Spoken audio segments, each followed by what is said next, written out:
name is Agnieszka Lukaszewska. I'm a head of R&D in FASADA. FASADA is a Polish SME that works as a subcontractor on construction site.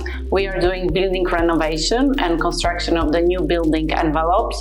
Our role in the HEAT-INSYDE project is very interesting for us because thanks to that project, we can provide a demonstration house in which we will test our heat storage solution in reality, in real condition.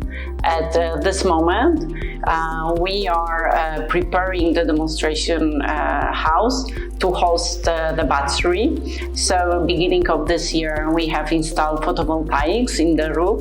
Now we are installing the heat pump and we are doing the plumbing works, and we hope that within 2 months we will finish that, and we will go for our final activity, installation of the heat battery, and we will have opportunity to check how the battery is working in the real condition, will real people living in the flats.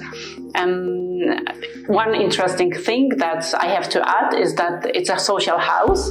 So the building, the demonstration building is given to us by the city of Gdynia. So also for them is based on what happened with all the crisis, war, they are also very interesting to see what are the alternatives for the fossil fuels.